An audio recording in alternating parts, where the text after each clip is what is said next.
channel. This is Manaka, and this is my channel, Manaka. Period. Okay, so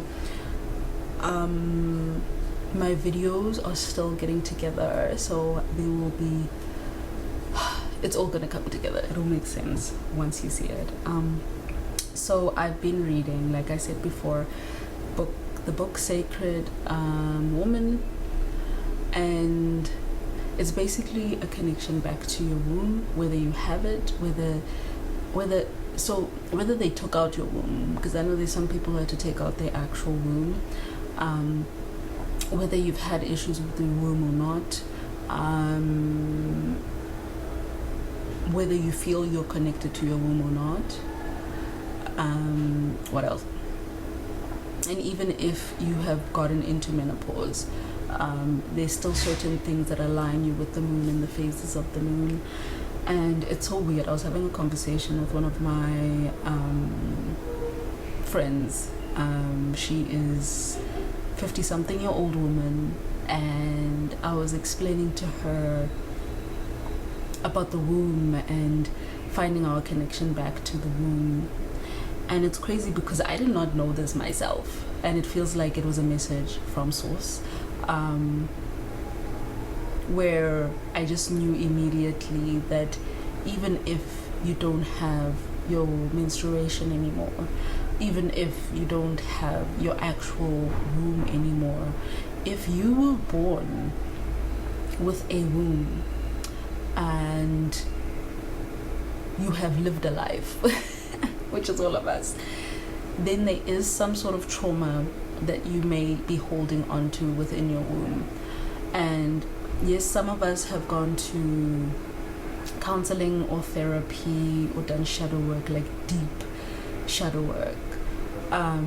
But I will tell you right now, I have been in the spiritual community for the last, I think it's been 6 years. And from get-go, they tell you about shadow work. From get-go, they tell you how deep to go. And you know what? You actually go really, really deep. The one thing that I have noticed, however, is that when you start doing the shadow work, connecting to your womb, when you start talking to your womb daily, when you start noticing the little pings and pangs and elations that your womb expresses. So it could be an expression in emotion, it could be an expression in feeling that you feel near your womb, near your sacral. Because remember, the womb, as much as it is connected to the sacral, that means it's connected to your creativity. And in human design, if you're a generator, you need to be in touch with your gut and your womb, because it's one thing. You are connected to your sacral. You need to align that. You need to clear out those traumas. You need to ensure that your instinct, your gut instinct, is correct.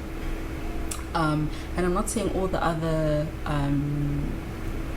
types don't need to do it. I think every single type should do it, so that we know how to connect to ourselves, that we know how to be the best version of ourselves without constricting ourselves. And I don't believe in coincidences. I don't believe in things happening by mistake. There's a lot of things that have connected me to the fact that the things that are suggested to be done in the book are things that I had started doing. It's just about refining them and trying to do them more days in the week than not. So the book itself does talk about Kemet philosophy, so Kemetic Nubian philosophy. So you are connecting a bit more to Kemet goddesses.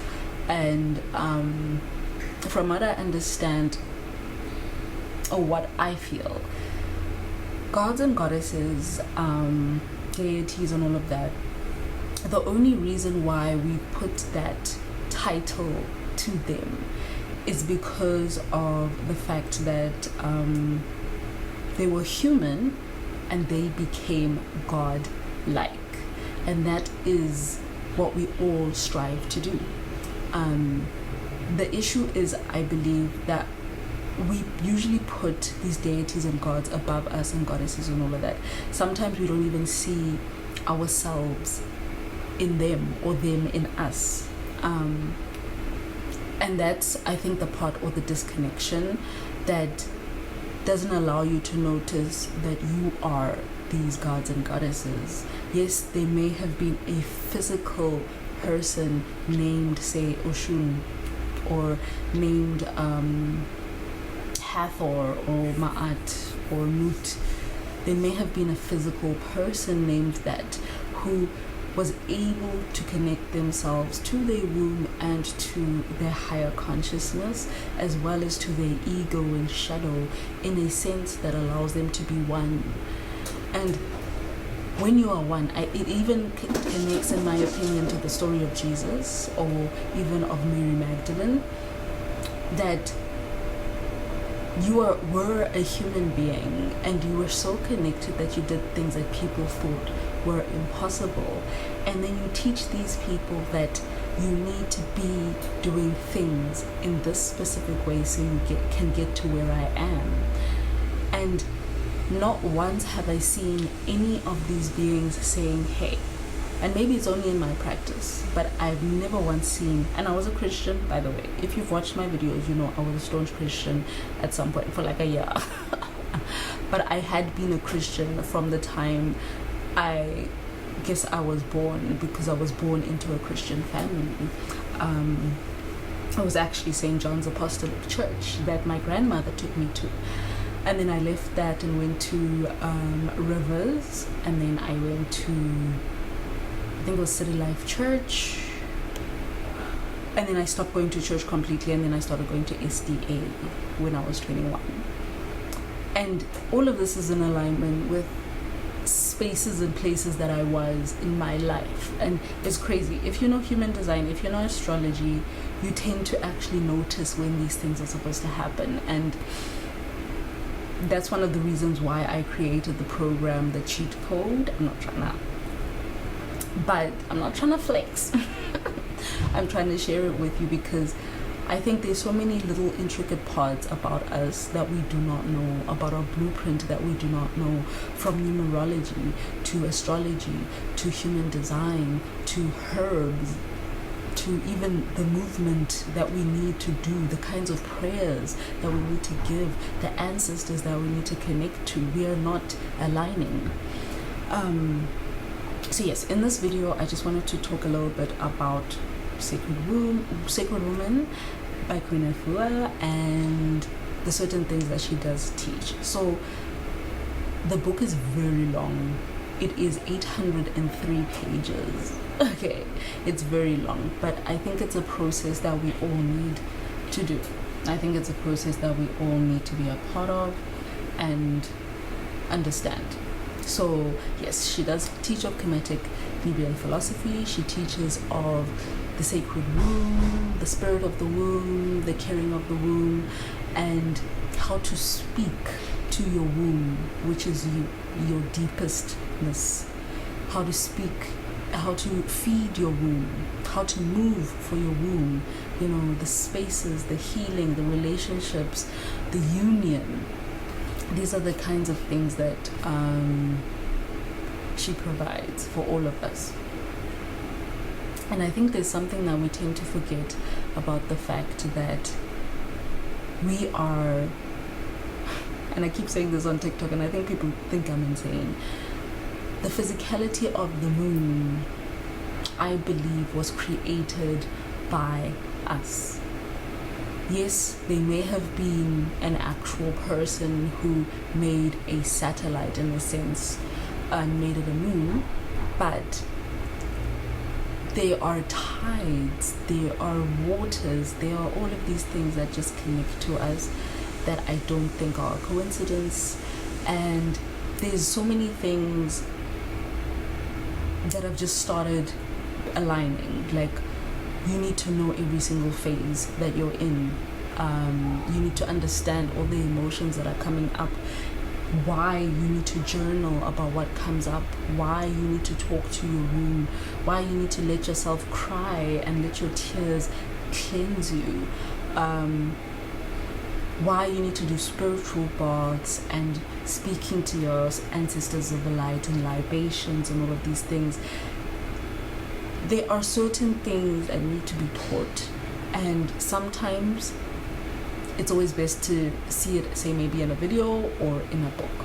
And I suggest that you read this book yourself so that you don't just take what I'm saying, because I am leaving out a lot.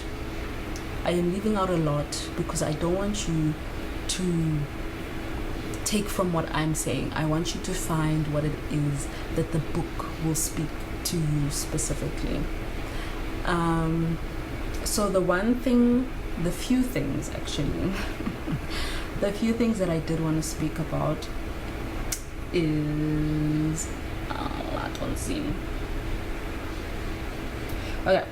is that you do need an altar. Okay, let me just open all this stuff quickly. So you do need a sacred altar.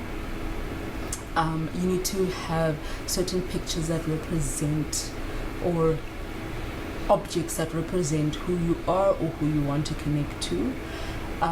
You do need things that represent the different elements, the different directions. And when I say directions, I mean northeast, southwest. You do need to know about the times of days that you need to eat and not eat. You do need to be more intentional about these things. You need to be intentional about your baths.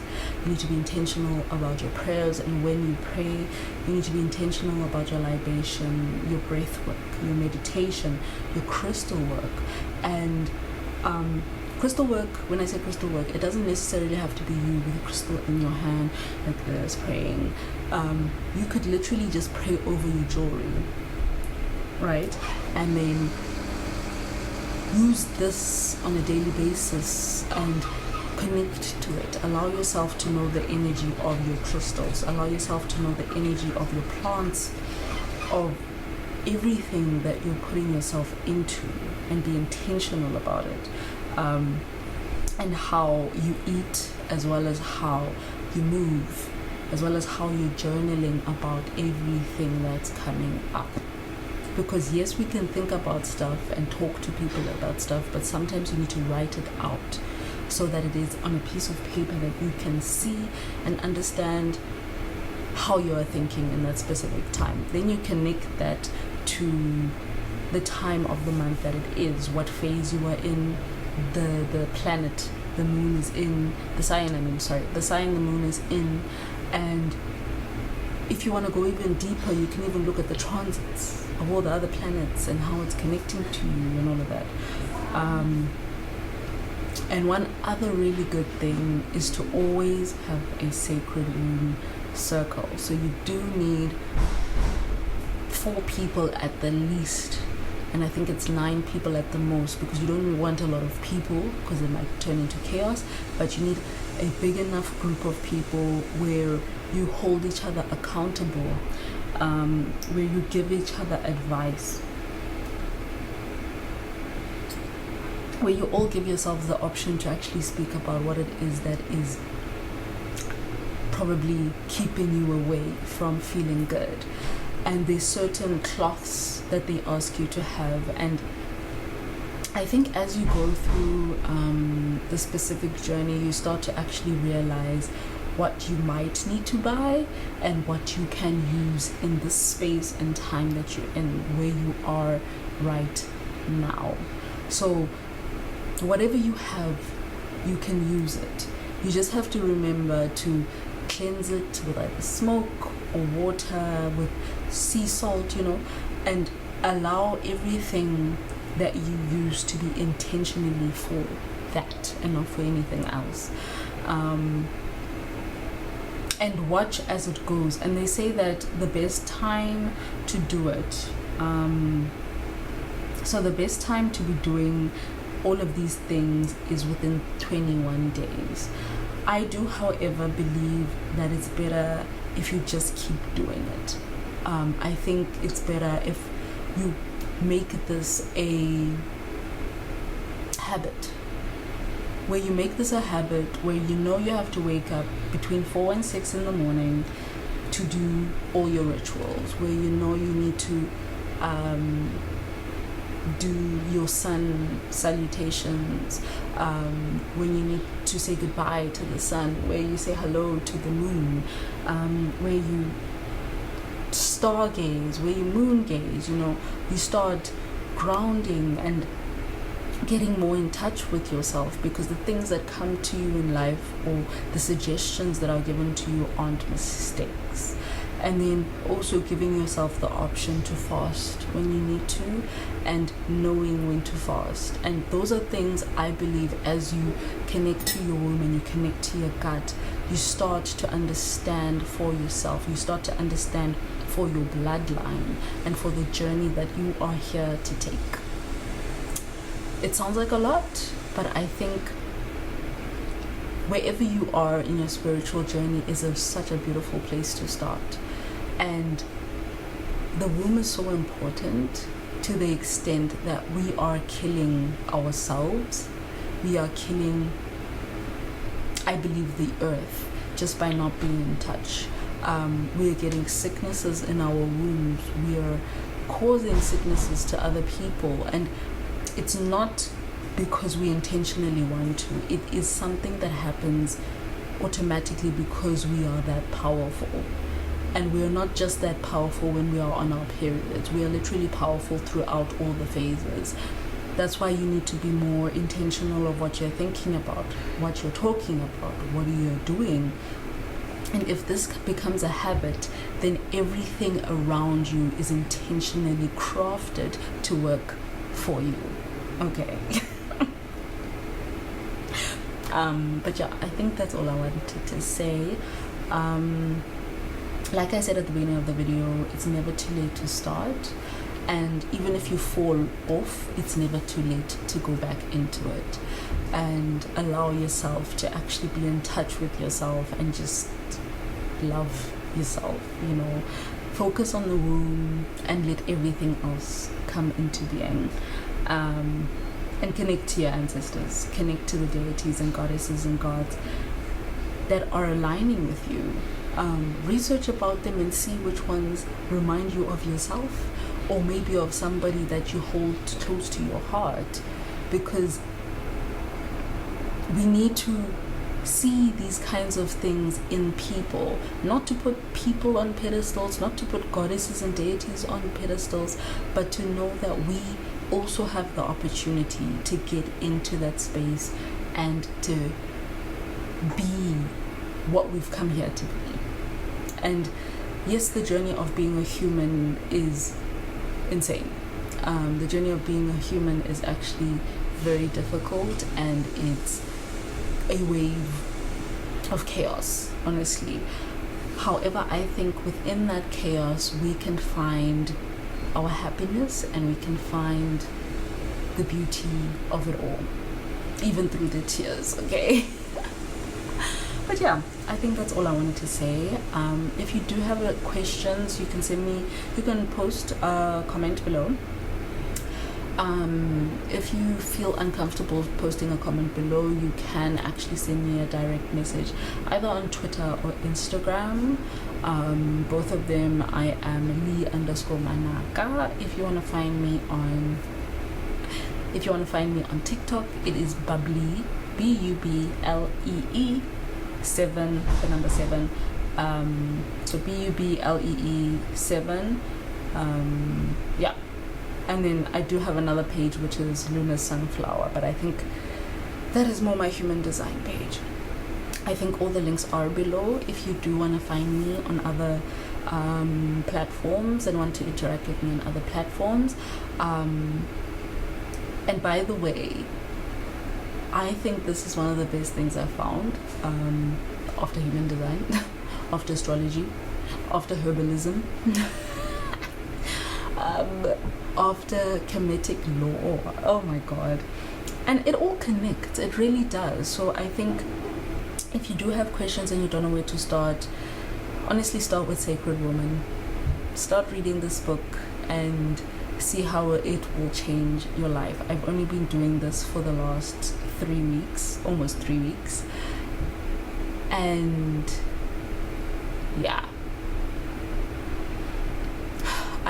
I wouldn't say I'm perfect with any of this stuff, and I'm still reading the book and still applying what I can to what I've seen and what I've understood and learned. However, I think immediately as you start talking to your wombs, things start to change, and you can see it all around you as well. So yeah, that was my 2 cents for my last video. I really hope I will try see if I can do a video for the new year itself, when we welcome the sun back to the southern hemisphere. I just don't want to promise, because sometimes I am living my life. Simple as that. But I hope this does help you. If you do, yeah, I hope this does help you. I've been talking too much, that's why my words are starting to but yeah, I hope this does help you, and that it also shows you that you can use absolutely anything to align you to your womb and align you to the person that you want to be in this life. Oh yes, I'm reading Sacred Woman in conjunction with The Big Leap. I'm rereading The Big Leap by Gay Hendricks, and honestly, nothing is a mistake. That's all I gotta say. Peace and blessings to all of you. I hope you have an amazing day, whichever day it is. If you see me on Wednesday, it's a Mercury day. Hope you have an amazing Mercury day. See me on Thursday, it's Jupiter. Hope you have an amazing Jupiter day. See me on Friday, it's Venus. I hope you have a lovely Venus day. Saturday, Saturn. Sunday, Sun. Sunday, Monday, Moon day. Tuesday, Mars. Okay, hope you have an amazing day, and I hope you actually listen to the things that are being told to you, the things that are being brought into your aura and into your space. It's not by mistake. Okay, thank you so much for watching. Love, love, love.